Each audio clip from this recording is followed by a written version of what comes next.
Assalamualaikum warahmatullahi wabarakatuh. Innal hamdalillah nahmaduhu wa nasta'inuhu wa nastaghfiruh wa na'udzu billahi min shururi anfusina wa min sayyiati a'malina. May yahdihillahu fala mudilla lahu wa may yudlilhu fala hadiya lahu. Asyhadu an la ilaha illallah wa asyhadu anna Muhammadan 'abduhu wa rasuluh, amma ba'd. Alhamdulillah kita dapat bertemu pada pertemuan pada kali ini. Sepatutnya hari ini Dr. Zaimi, beliau yang akan memberikan ceramah ataupun kuliah pada hari ini. Tapi tadi pukul 5 baru PA beliau kontak saya suruh ganti untuk hari ini sebab beliau tak sihat. Jadi sebab itu hari ini tuan-tuan kena hadap lah saya tengok berapa minit ni, 40 minit. Ini kali pertama saya pun datang ke sini, ke masjid ni first time lah kita bertemu. Hari ini kita akan membicarakan beberapa perkara. Antara tajuk yang mana diberikan kepada saya, okey, clear suara. Okey. Antara tajuk yang mana diberikan kepada saya adalah ada apa pada Safar, iaitu pada bulan Safar. Apa yang ada pada bulan Safar ini? Jadi kita akan membahaskan perkara ni beberapa perkara lah pada hari ini. Sebabnya tadi pukul 5 baru saya diberi maklumat tentang untuk ganti kuliah ni. Kebetulan pula kita ini pula dalam bulan Safar, ataupun kita dalam nak habis bulan Muharram, kita akan pergi kepada bulan Safar. Sebab selepas Muharram adalah Safar. Maka kita katakan ada apa pada Safar ini. Dan juga setelah itu bulan-bulan yang seterusnya. Bulan Safar kita lihat ada banyak sejarah Islam banyak berlaku pada bulan Safar. Contohnya ada banyak. Saya akan bahaskan 2 saja hari ini. Saya tak akan bahaskan semualah. Antaranya adalah dikatakan perkahwinan di antara Khadijah dengan Nabi SAW pada bulan Safar. Demikian juga Islamnya sahabat Nabi SAW iaitu Amr bin As pada bulan ini, iaitu bulan Safar, pada tahun ke-8 Hijrah. Jadi kita nak katakan pada bulan Safar ada banyak peristiwa yang berlaku, juga banyak ghazwah. Ghazwah iaitu peperangan-peperangan yang berlaku pada bulan Safar. Demikian peristiwa-peristiwa yang berlaku setelah kewafatan Rasulullah juga berlaku pada bulan Safar. Jadi banyaklah perkara yang ada yang dapat kita bahaskan. Cuma macam saya sebut tadi, kita tak bahas semua, saya hanya akan bahaskan lebih kurang 2 saja, iaitu berkaitan kisah Amr bin As, Islamnya beliau, dan juga berkaitan Khadijah, Ummahatul Mukminin, Ummul Mukminin. Beliau merupakan ibu kita. Kita kena ketahui isteri baginda Nabi SAW adalah ibu kita. Sebab itulah mereka digelar Ummahatul Mukminin, ibu bagi orang-orang yang mana beriman. Sebab tu kenapa kita sensitif bila mana jika ada golongan yang mana mencerca isteri-isteri Rasulullah SAW. Apa perasaan kita bila mana mak kita dihina dan dicaci? Kita akan sedih. Demikian juga sekiranya kita melihat ada orang yang mana mencaci isteri Nabi SAW. Yang pertama kita akan bicarakan kisah berkaitan, kita tidak menceritakan kisah Islamnya Amr bin As, tapi kita akan menceritakan apa yang Amr bin As lakukan ketika hidupnya. Amr bin As ketika hayatnya, beliau sangat kuat dan tegas memusuhi Rasulullah SAW. Ketika mana akhir hayat beliau ada mengucapkan beberapa perkara yang mana jika kita lihat, kita dapat ambil iktibar daripada perkataan-perkataan yang disebutkan oleh Amr bin As sebelum dia wafat. Perkataan ini ada diriwayatkan oleh Imam Muslim di dalam sahihnya, dan juga ada disebutkan di dalam riwayat-riwayat yang lain. Antaranya adalah kita akan melihat tabi'in menceritakan bahawasanya hadarna, maksudnya kami hadir bersama dengan Amr bin As, iaitu mereka mengatakan kami hadir, maksudnya kami pergi bertemu dengan Amr bin As ketika mana beliau dah dalam keadaan beberapa lama ataupun beberapa hari lagi nak wafat. Dan kemudian Amr bin As ni sahabat, bertemu Nabi SAW. Rasulullah juga ada puji dalam riwayat-riwayat tertentu. Maksudnya dia sahabat yang dipuji oleh Rasulullah. Apa yang mana Amr bin As buat ni waktu dia nak meninggal, beberapa hari sebelum dia meninggal? Wa huwa fi siyaqatil maut, iaitu dalam keadaan nak mati. Maksudnya dalam keadaan di hujung hayat dia, tabi'in ini berjumpa dia. Dia buat apa? Adakah dia sedang bergembira ataupun dia sedang kesedihan? Apa dia lakukan? Fabaka tawilan. Amr bin As fabaka tawilan, dia menangis dalam tempoh masa yang mana agak lama. Dia menangis bukanlah kerana apa? Bukanlah kerana dia rindu ataupun dia nak teringat dunia ni. Mungkin kita, kalau kita sedih untuk meninggalkan dunia sebab banyak kenikmatan kita tak dapat lagi, itu mungkin kita. Tetapi Amr bin As bukan disebabkan itu. Dia menangis kerana apa? Dia menangis kerana dia ingat apa yang mana dia buat dengan Nabi SAW. Kerana pada awal hayatnya, waktu awal Rasulullah dakwah, dia adalah antara orang yang benar kuat menentang Nabi. Sehingga kan dia pernah berniat untuk membunuh Nabi SAW. Itu Amr bin As waktu awal Islam. Maksudnya sebelum dia masuk Islam lagi. Pada awal-awal dakwah Nabi SAW, dia antara yang keras menentang Nabi SAW. Jadi sebab itulah pada akhir hayat dia pun, dia fabaka tawilan, dia menangis dalam tempoh masa yang lama. Sebab dia mengenalkan kembali apa yang dia buat pada zaman dulu. Sama juga macam kita. Ataupun jika kita pernah mungkin ada kesalahan-kesalahan lampau yang kita lakukan waktu kita sekolah ke, mungkin jika ada seseorang yang menzalimi orang lain, bila teringat balik kita akan rasa, awak teruk sangat aku ni. Sebab kita telah menzalimi orang lain. Kita rasa kecewa benda itu. Amr bin As, dia masih merasakan benda tersebut. Kemudian dia pun wahawala, dia pun memalingkan wajah dia kepada apa? Kepada jidar, ila jidar. Dia pun memalingkan wajah dia kepada dinding. Sebab apa? Sebabnya dia mengenang nasib dia. Samalah macam kita. Kalau kita pun kadang-kadang kita termenung, kita akan hawil, kita akan tengok kepada kipas ke, dinding ke. Ini yang mana dilakukan oleh Amr bin As. Dia dalam keadaan dia tengah memikirkan apa yang mana dia nak hadapi, ataupun dia nak menemui kematian. Jadi dia tengah berfikir apa yang mana dia akan hadapi ketika itu. Setelah itu, datanglah anak dia. Anak dia datang, anak Amr bin As. Bila mana dia tengok anak dia, dia tengok bapak dia fabaka tawil yang menangis, dia tak biar macam tu saja. Dia datang, dia pun menggembirakan bapak dia. Dia kata apa? Amma basyaraka Rasulullah sallallahu alaihi wasallam bikaza. Maksudnya anak dia mengingatkan, bukankah Nabi sallallahu alaihi wasallam pernah menggembirakan ataupun mengkabarkan kepada engkau tentang benda tersebut, tentang benda sekian-sekian. Maksudnya dia menceritakan pujian-pujian yang dilakukan oleh Rasulullah kepada dia. Ataupun dia mengingatkan balik bapak dia detik-detik indah, detik-detik manis Amr bin As dengan Rasulullah sallallahu alaihi wasallam. Dia ingatkan balik. Sebab ayah dia tengah menangis.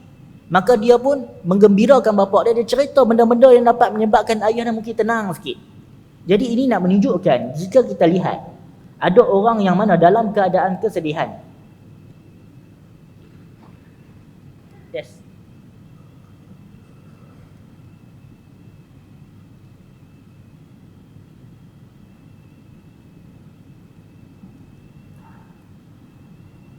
Test. Clear. Ni ada clear tak? Ni ada agak kan? Okey. Sekarang macam mana? Okey, suara. Dengar.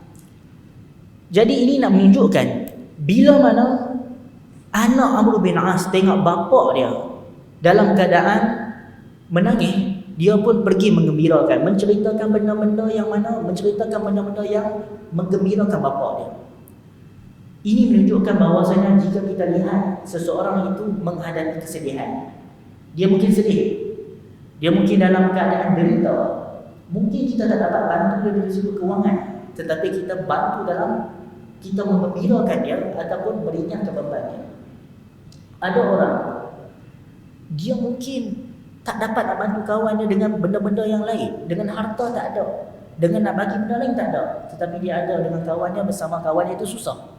Sebab itu bila kita lihat orang dalam keadaan derita, orang yang ada masalah, dianjurkan, disukai untuk kita menggembirakan dia. Kita mungkin dapat bersembang dengan dia ke, kita menggembirakan dia. Itu perkara yang mana bermanfaat dan ada kebaikan. Pertolongan itu bukan hanya dengan wang ringgit saja. Tidak, pertolongan itu luas. Maksudnya, kita katakan menggembirakan, membantu saudara kita, dia lebih luas, bukan hanya dengan duit. Nabi SAW menyebutkan, siapa yang mana membantu memenuhi hajat saudara dia, kanallahu fi hajatih, maka Allah lah yang akan membantu menguruskan keperluan ataupun hajat orang tersebut. Maksudnya hajat yang orang tolong itu. Maka siapa yang tolong orang, dia menolong saudara dia, maka kanallahu fi hajatih, maka Allah lah yang mana akan memenuhkan, mencukupkan ataupun membantu hajat orang tersebut, orang yang menolong tersebut. Jadi sebab itu bila kita tolong orang, kita kena ingat Allah akan balas balik, Allah akan tolong kita. Sebab itu macam selalu saya sebut, bila kita tolong orang, kita janganlah kita terlalu berharap kawan tu akan tolong kita balik. Jangan macam tu. Contoh, kita tolong kawan kita dalam kesusahan, kita pun berharap nanti dia mesti akan tolong kita balik. Sebab kebanyakan dalam hidup kita, bila kita buat kebaikan dengan orang, dia akan pergi gitu saja. Dia akan lari meninggalkan kita setelah dia mendapat kesenangan.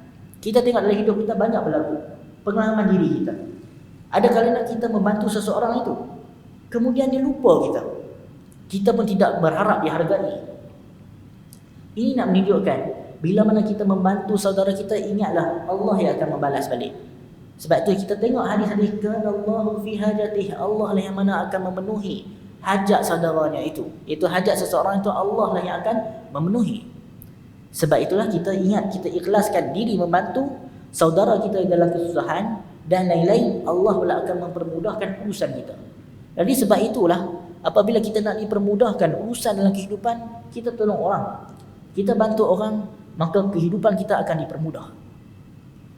Bila kita sebutkan kehidupan kita dipermudah, ia bukan hanya dari sudut material.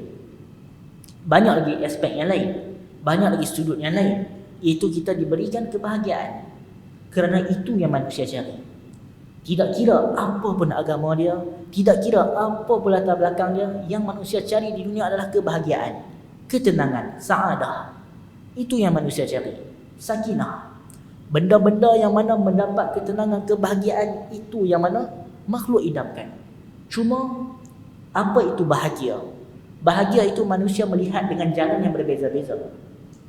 Ada manusia yang mana jika seseorang itu dia sakit, dia mungkin ada sakit tertentu, maka sembuh daripada sakit dia, itulah kebahagiaan.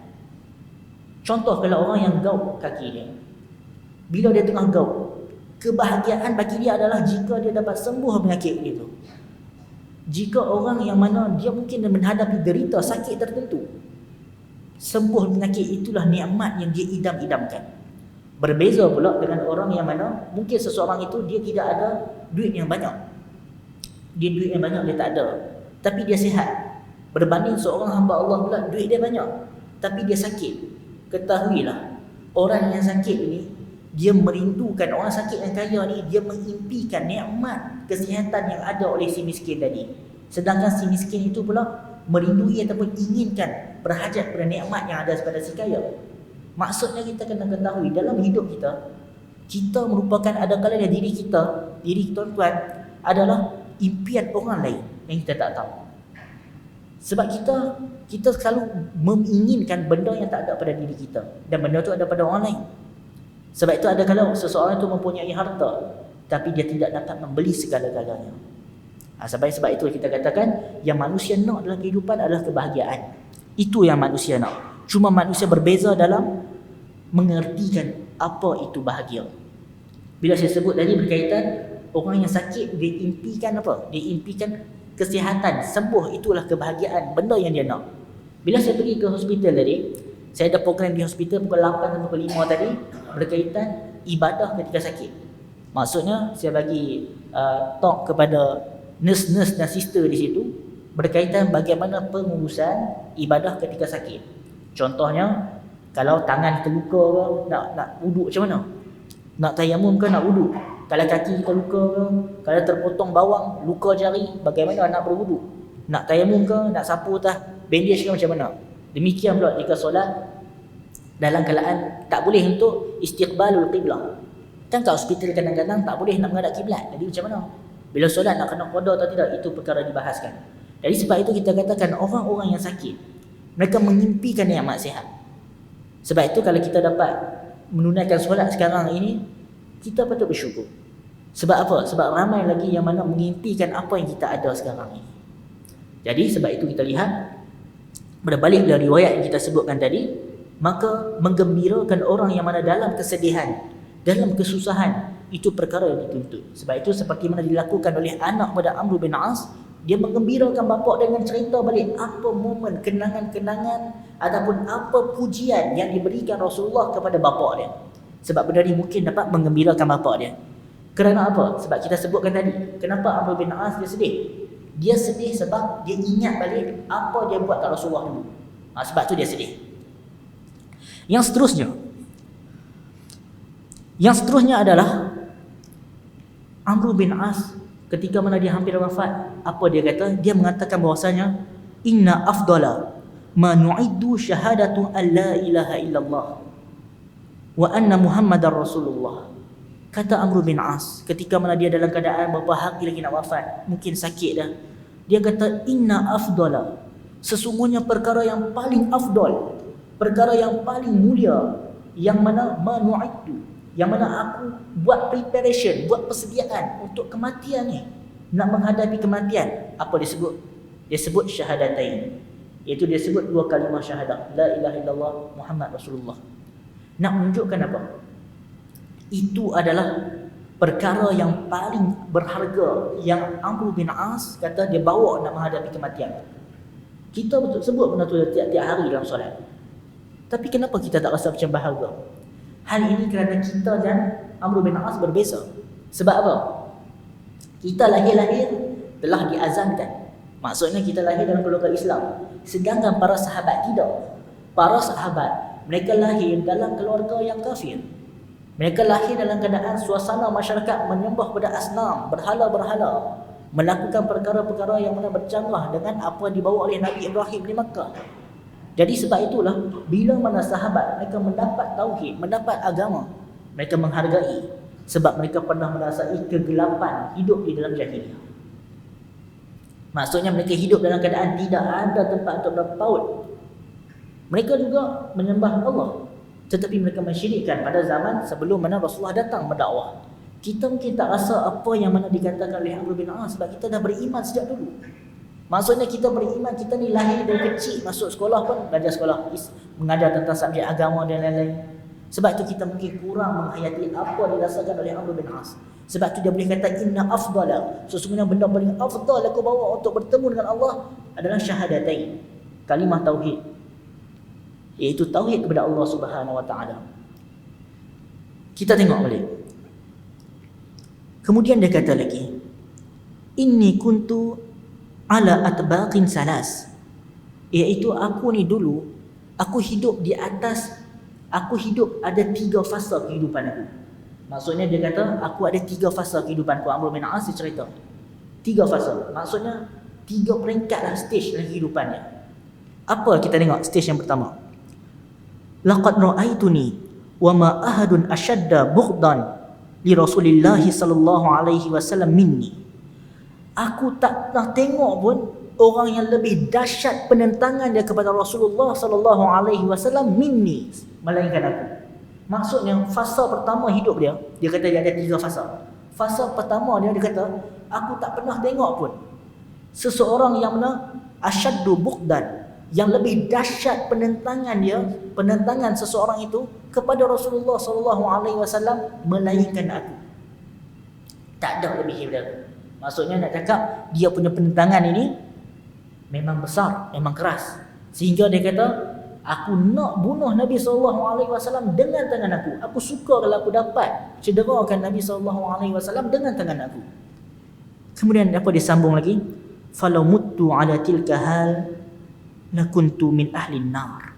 Dia kata, kalaulah aku mati waktu time tu, lakuntu min ahli nar, maka mesti aku akan masuk neraka punya. Dia kata, itu stage pertama dia. Sebab itu dia kata, sebab itu dia terasa, dia betul-betul menghayati makna la ilaha illallah Muhammad Rasulullah. Sebab tengok stage pertama hidup dia, Amr bin As, dia nak bunuh Rasulullah. Dia sendiri kata, kalau aku mati waktu tu, lakuntu min ahli nar, mesti aku masuk neraka, mesti aku tergolong dalam golongan ahli neraka. Sebab dia nak melawan Nabi SAW waktu awal Islam. Itu stage pertama. Kemudian apa yang terjadi? Falamma ja'alallahu al-Islam fi qalbi, ketika mana Allah telah memberikan taufik dan hidayah Islam fi qalbi, dalam jiwa aku, dalam hati aku. Maksudnya tengok apa dia kata. Dia kata ketika Allah telah memberikan Islam kepada jiwa aku ni, dalam hati, dia tak kata, dia tak bangga diri, akulah yang buat sekian-sekian tu. Dia tak bangga diri. Maksudnya dia kata Allah lah yang bagi. Sebab tu dalam kehidupan kita kena ingat, kita berusaha, tetapi kita ingat siapa yang menentukan atas segala usaha kita itu. Itu semua adalah atas pertolongan Allah Subhanahu Wa Taala. Sebab tu bila mana kita dapat beribadah, kita bersyukur dapat beribadah. Nikmat yang paling besar adalah nikmat Islam dan sunnah. Itu nikmat. Sebab tu kita di atas nikmat kita kena bersyukur. Kita jangan berbangga dengan apa kita dapat. Sebab ujub, kita berasa tak kagum ataupun takjub dengan diri sendiri benda yang bahaya. Itu bukan perkara yang ringan berkaitan ujub. Kita tengok apa kata Abdullah bin Mubarak. Abdullah bin Mubarak merupakan salah seorang ulama hadis yang besar pada zaman salaf. Kata Abdullah bin Mubarak, "Wala a'lamu fi musallin syai'an syarrun minal ujbi." Aku tidak mengetahui perkara yang lebih besar, yang lebih syar, lebih buruk terhadap orang yang menunaikan solat melainkan ujub.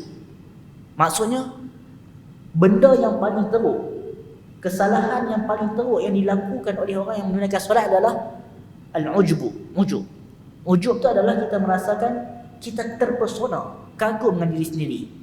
Kita mungkin kata, aku ni solat sekian-sekian, aku ni tahajud tengah malam banyak buat, orang ni mesti tak buat ni. Mesti jiran aku tidur lah. Aku ni buat sekian-sekian, dia ni tak buat, baik juga aku ni lah. Kagum. Sebab itulah perkara yang mana kita minta supaya dijauhkan adalah kita i'jabu mar'i binafsih. Kita rasa macam kagum dengan diri sendiri. Itu adalah perkara yang mana yang sangat bahaya, iaitu i'jabul mar'i binafsi. Kita rasa terpesona, kagum dengan diri sendiri. Kita dengar Amr bin As dia tak kagum dengan diri sendiri. Dia kata apa? Dia menyandarkan itu kepada Allah Subhanahu Wa Taala. Dia kata ketika mana Allah telah membawa Islam fi qalbi dan jiwa aku, dia sandarkan kepada Allah. Sebab itu di sebalik kita dapat melakukan ibadah dan lain-lain ini, kita kena ingat ini adalah taufik dan hidayah yang Allah Subhanahu Wa Taala berikan kepada kita. Kita kena bersyukur terhadap benda tersebut. Bukan semua orang menemuinya. Dan disebutkan juga perkataan salaf, al-halaku fi isnain, al-qunut wal-ujbu. Iaitu maksudnya al-halak, kebinasaan itu fi isnain, pada dua perkara. Iaitu apa? Al-qunut, iaitu putus asa dari rahmat Allah, wal-ujub, dan juga ujub. Jadi kebinasaan, perkara yang mana dapat membinasakan diri kita, ada dua perkara yang besar. Pertama adalah kita katakan al-qunut, iaitu kita rasa putus asa dengan rahmat Allah. Kita rasa kita bersalah. Ya, kalau kita rasa kita banyak dosa, itu tidak ada masalah, itu perkara yang baik, sebab itu permulaan pada an-nadm, pada kita nak mengisafi dosa kita. Tetapi kalau kita rasa kita banyak kesalahan sehingga kita mengata Allah tak ampun dah kesalahan aku ni, aku pun malas nak beribadah, mesti Allah tak ampunkan. Kita putus asa dengan rahmat Allah. Itu kita telah terpedaya dengan syaitan. Kalau kita menyesali kesalahan, itu satu kebaikan, sebab itu an-nadam. An-nadam adalah kita menyesali kesalahan kita. Tetapi al-qunut adalah kita merasa putus asa daripada rahmat Allah Subhanahu Wa Taala. Itu benda yang tidak baik, bahkan mendapatkan halak, dapat menyebabkan kebinasaan bagi seseorang. Sebab tu kita kena jauhkanlah daripada perasaan ni. Itu perasaan pertama. Yang kedua, wal-ujbu, dan perasaan ujub. Ujub juga dapat menyebabkan binasa. Sebab apa? Ujub ini dia tidak menyerang golongan fasik. Susah orang-orang fasik nak diserang dengan perkara ini. Iaitu orang-orang yang mana mungkin dia pergi kelab malam ke, dia tidak diserang dengan ujub. Ujub ni dia menyerang orang yang melakukan kebaikan. Orang yang mana terus di dalam perkara-perkara tidak elok, dia mungkin diuji dengan perkara lain, dengan terus menerus di dalam perkara dia lakukan, kemungkaran yang dia buat. Tetapi ahli ibadah, orang-orang yang melakukan kebaikan, dia diuji dengan benda lain pula, dengan perasaan ujub, iaitu merasa lebih daripada orang lain. Ijabul mar'i bi nafsih, dia merasa kagum dengan diri dia. Ini benda yang bahaya yang kita kena elakkan. Sebab itu kita dengar Amr bin As, walaupun dia hidup dengan Rasulullah SAW, dia tidak berbangga ke atas dirinya. Itu yang ada pada seorang sahabat Nabi SAW. Kemudian kita sebut tadi, bila mana dia kata, kalau aku mati waktu aku, lakuntu min ahli nar. Kalau aku mati waktu aku memusuhi Rasulullah, maka aku akan mati sebagai ahli neraka. Kemudian dia kata, ketika mana Allah telah menghadirkan Islam dalam jiwa aku, ataitun Nabi sallallahu alaihi wasallam. Bila mana aku dah dapat hidayah, aku dah peluk Islam, ataitun Nabi sallallahu alaihi wasallam. Aku pun pergi bertemu dengan Nabi sallallahu alaihi wasallam. Dia pergi jumpa Nabi. Kemudian apa dia katakan? Dia sebut kata kepada Rasulullah, berikan tangan engkau wahai Rasulullah, aku ingin membai'ah engkau. Maksudnya aku ingin membai'ah kepada engkau. Dia nak bai'ah dengan Rasulullah. Kemudian Rasulullah pun menghulurkan tangan. Amr bin As dia tarik balik tangan dia. Tak jadi. Bukan dia nak skip, bukan dia nak cancel, bukan. Tapi sebab apa? Kemudian bila mana mula-mula dia ajak Rasulullah bai'ah, dia minta ya Rasulullah, hulurkanlah tangan kau. Aku nak bai'ah kau. Bila Rasulullah hulur, dia pula tak hulur. Kemudian Rasulullah kata apa kat dia? Maksudnya adalah Rasulullah pun tanya, malaka ya Amru? Apa hal ni Amru? Kau yang mana nak suruh bai'ah, kemudian dia pula yang buat sini. Kemudian Rasulullah kata, malaka ya Amru? Apa hal ni? Kenapa ni Amru? Peliklah, kita pun pelik kalau orang yang mana dia nak suar tangan kat kita, dia minta kita suar tangan, kita pula tarik. Jadi sebab tu Rasulullah kata, malaka ya Amru? Apa hal ni? Ada apa ni Amru macam ni? Kemudian apa Amru kata? Aradtu an ashtarit.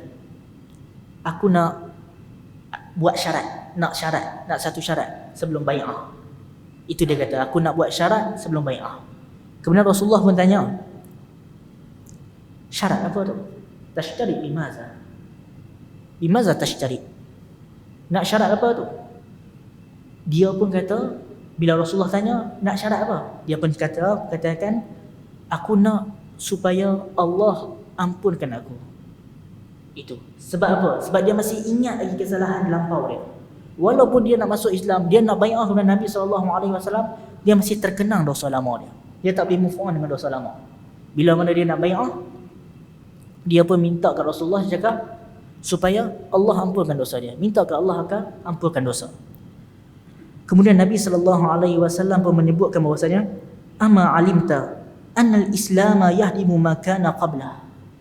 Adakah engkau tidak mengetahui sesungguhnya bila mana engkau telah memeluk Islam akan menghapuskan ma kana qablah, dosa-dosa lampau sebelum kau masuk Islam. Waktu kau kafir, dosa dah diampunkan. Dosa engkau melakukan kesyirikan, engkau menentang Rasul, itu diampunkan. Itu Rasulullah bercakap, dan Rasulullah pun menyebutkan berkaitan fadilat kelebihan hijrah. Rasulullah pun menyebutkan kelebihan haji yang mana akan menghapuskan dosa yang terdahulu juga. Setelah itu dia kata, wa makana ahadun ahabba ilayya min Rasulillah sallallahu alaihi wasallam. Tak ada seorang pun yang mana aku cinta lebih daripada Nabi sallallahu alaihi wasallam. Tadi dia orang yang paling dahsyat memusuhi Rasulullah sallallahu alaihi wasallam. Sekarang ini Rasulullah pula orang yang mana paling dia cintai. Jadi kita nak tengok, nak katakan di sini menunjukkan apa? Nak menunjukkan ada kalanya dulu mungkin boleh jadi benci, sekarang boleh jadi sayang. Sebab tu dalam kehidupan kita jangan terlalu membenci. Sebab kadang-kadang dia akan tertukar. Sebab itu cinta pada makhluk, terutamanya kepada manusia, ada kadarnya, ada kadar tertentu. Sebab itu kita lihat bagaimana kecintaan dia pada Nabi SAW, sehingga disebutkan setelah itu, jika orang tanya Amr bin As, bagaimana nak sifatkan Rasulullah, maksudnya wajah Rasulullah tu macam mana, dia kata, aku tak mampu nak cakap, aku tak mampu nak bagi tahu. Kalau orang tanya berkaitan bagaimana sifat Rasulullah, maksudnya sifat tu wajah Rasulullah secara spesifik. Sebab apa? Kerana Amr bin As ni, kalau dia tengok Rasulullah dan Rasulullah tengok balik dia, dia macam segan. Dia tak tengok lama. Dia tak ada eye contact dengan Rasulullah. Macam sukar nak ada eye contact dengan Rasulullah, Amr bin As.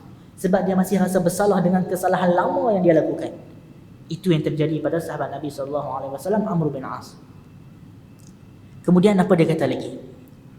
Walau muttu ala tilka hal la rajautu an akuna min ahli jannah.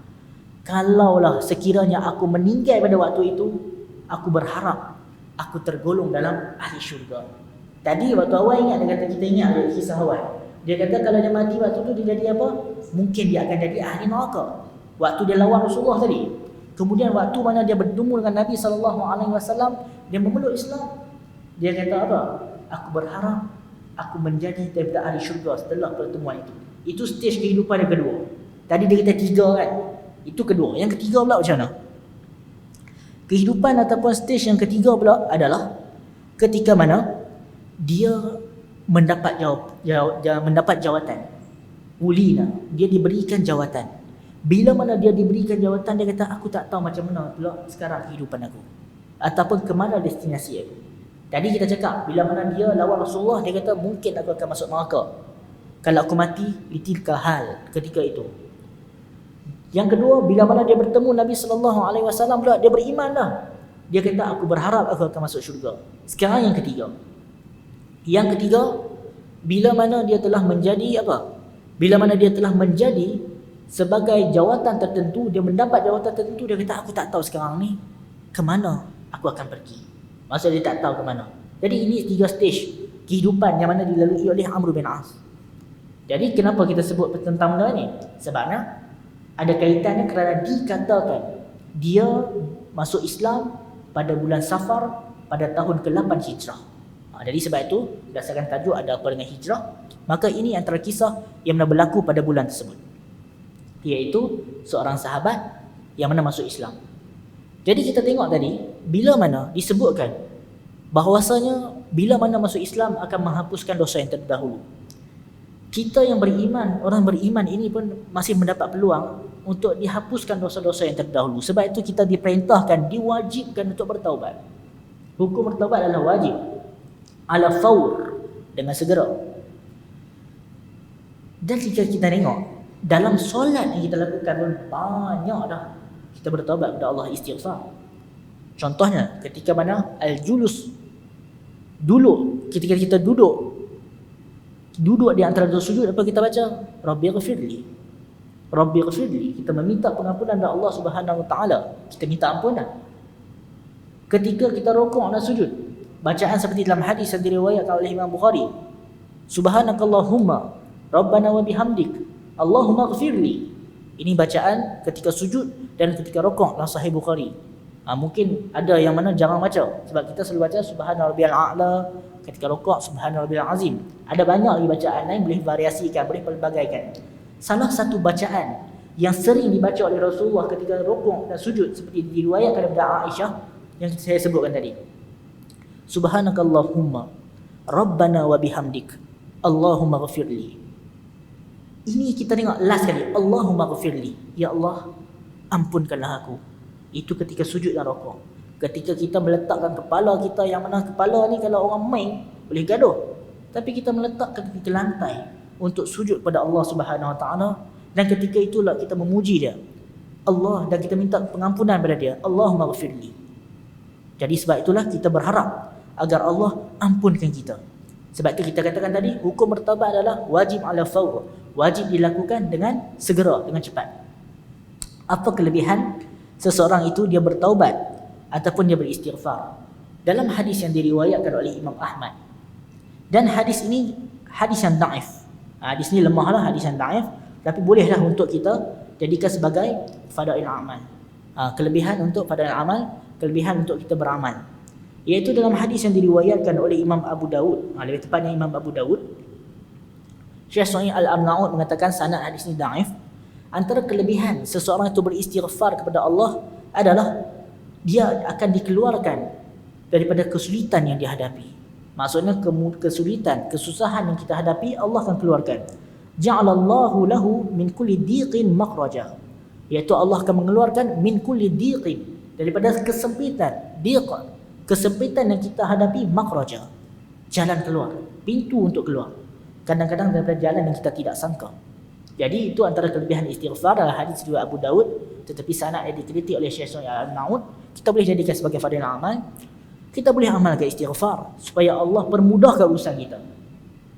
Iaitu dalam riwayat kita katakan tadi, dikatakan min kulli dhiqin makhraja, iaitu pada setiap kesempitan yang kita hadapi dalam hidup ada jalan keluar.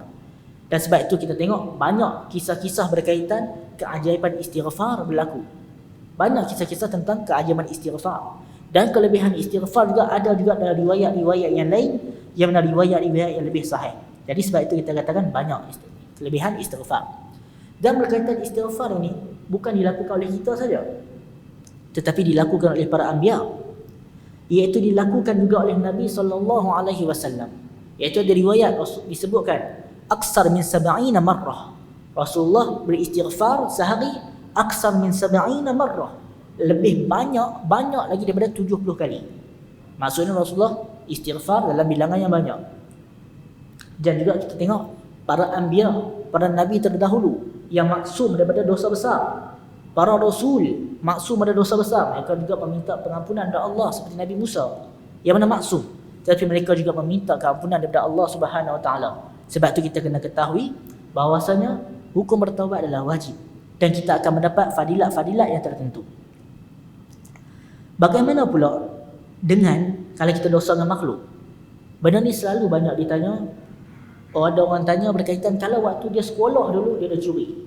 Selalu kalau orang tanya soalan dia akan sebut waktu sekolah dia dah curi barang. Mungkin dia dah curi barang tertentu kalau dia tanya. Soalan ni ditanyakan saya 4 tahun lepas sebelum PKP lah, zaman lama dah. Waktu tu saya ingat lagi di Perak, di Taipei.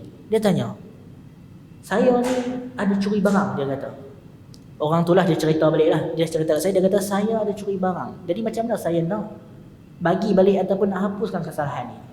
Yang pertama, perkara ini ada disebutkan oleh Al-Imam An-Nawawi. Imam Nawawi ada menukilkan daripada Imam Ghazali, iaitu kita hendaklah bertaubat daripada dosa yang kita lakukan itu, dan kita berlepas diri daripada benda kita buat itu. Maksudnya kita tak terlibat dah. Seterusnya kita cari balik orang tersebut, kita bagi balik kepada dia. Kalau dia tak ada, macam mana? Sekiranya orang tersebut tak ada, maka bagilah kepada ahli waris dia. Kalau ahli waris dia tak ada juga, bagilah kepada urusan kepentingan kaum muslimin harta tersebut, duit tersebut. Maka ini disebutkan oleh, dinukilkan oleh Imam Nawawi dalam kitab Al-Majmu' Syarah Muhazzam. Jadi hakikatnya kita kena berusaha lah untuk cari. Kalau dia dah mati dah, bagi ke ahli waris dia. Kalau tak ada juga, tak jumpa, bagi untuk uruskan kepada kepentingan kaum muslimin. Ini disebutkan oleh Imam Nawawi ketika menceritakan tentang hal itu. Yang seterusnya adalah kita pergi pula kepada tadi. Yang pertama kita sebutkan apa berlaku pada bulan Safar, Islamnya Amr bin As. Yang kedua berkaitan dikatakan pada bulan Safar perkahwinan di antara Nabi SAW dengan Khadijah. Aisyah, isteri Rasulullah. Aisyah sangat cemburu dan sangat jealous dengan siapa? Dengan Khadijah. Dia sangat jealous dengan Khadijah, dan kita akan lihat hadis-hadis yang mana menunjukkan kecemburuan yang ada pada diri siapa? Yang ada pada Aisyah kepada Khadijah. Sebelum tu kita ketahui Khadijah ini merupakan salah seorang wanita yang mulia. Sebab ada hadis yang mana menyebutkan bahwasanya wa khairu nisaiha Khadijah, dan sebaik-baik wanita adalah Khadijah. Hadis ni ada lagi lah. Hadis ni pada awal menyebutkan sebaik-baik wanita Maryam bintu Imran. Mula-mula ada sebut Maryam, kemudian seterusnya sebut pula wa khairu nisaiha Khadijah. Nak faham macam mana ni? Mula-mula sebut wanita yang mulia, khairu nisaiha Maryam, sebut Maryam. Kemudian sebut khairu nisaiha Khadijah, sebaik-baik wanita adalah Khadijah. Mana satu? Jadi sebab itu dalam bahasa Arab dia ada benda yang dinamakan takdir. Takdir tu ada benda yang dihazafkan, dihapuskan. Contoh dalam Quran, fas'alu qaryah. Maksudnya kalau kita terjemah secara harfiah ataupun terjemah literal, tanyalah kepada kampung. Kampung mana boleh cakap. Jadi ada benda yang dihazafkan, maksudnya ada benda yang mana tak ada. Maksudnya fas'alu ahla qaryah, tanyalah kepada penduduk kampung. Ada perkataan ahla, maksudnya tersembunyi. Sama juga macam hadis ni, disebutkan khairu nisaiha Khadijah, sebaik-baik wanita Khadijah. Sebelum tu disebutkan sebaik-baik wanita Maryam bintu Imran. Jadi ada benda takdir ataupun ada benda yang mana yang dibuang ataupun benda yang tersembunyi. Jadi nak faham macam mana? Disebutkan di sini khairu nisa fi zamaniha, iaitu maksudnya sebaik-baik wanita pada zaman dia. Sebab zaman kita tahu Maryam binti Imran dengan zaman Khadijah beza, betul tak? Beza ratusan tahun. Jadi maksud hadis ni khairun nisa fi zamaniha, sebaik-baik wanita pada zaman mereka tertentu. Contoh pada zaman Maryam lah wanita terbaik. Pada zaman Khadijah wanita terbaik. Dan Nabi SAW ini bila mana dia ada lakukan ataupun dia ada sembelih sesuatu, dia sembelih kambing, dia akan suruh hantar kepada keluarga Khadijah walaupun Khadijah dah wafat. Ini waktu dia dah kahwin dengan Aisyah. Baginda Nabi SAW dah berkahwin dengan Khadijah ataupun dah kahwin dengan Aisyah. Kemudian bila mana Aisyah tahu bahawa Nabi SAW suruh hantar beberapa sembelihan yang Rasulullah sembelih syar, sembelih kambing dekat keluarga Khadijah, Khadijah pun kata fakultu Aisyah, fakultu Khadijah. Apa maksud dia? Kalau kita baca macam ni kita tak faham, tapi maksudnya lebih kurang kita kata macam Melayu macam ni lah, Khadijah, Khadijah macam tu. Macam kita lah, macam orang mungkin jealous, asyik-asyik sebut nama tu, lebih kurang macam tu lah. Jadi Aisyah bila dia dengar Nabi SAW suruh hantar sembelihan tertentu kepada keluarga Khadijah, walhal Khadijah dah wafat, tapi Rasulullah buat baik dengan keluarga Khadijah. Aisyah kata Khadijah. Maksudnya dapat kita fahami macam kalau kita dalam zaman sekarang lah, kalau kita tengok cikgu kita ni asyik puji kawan kita ni, yang kita pula hati kita asyik sebut nama ni, dan lebih kurang macam itulah maksud Aisyah, nak senang faham. Itu menunjukkan Aisyah dia dalam keadaan cemburu ataupun dia dalam keadaan jealous. Ini yang mana yang berlaku pada isteri Nabi SAW. Dan kita lihat banyak kisah-kisah berkaitan Aisyah ni dia jealous dengan Khadijah. Banyaklah hadis berkaitan hal ini dan kita tak sempatlah untuk habiskan ataupun baca pada pertemuan pada kali ini. InsyaAllah kita stop di sini dulu. Kita bertemu pada pertemuan akan datang. Assalamualaikum warahmatullahi wabarakatuh.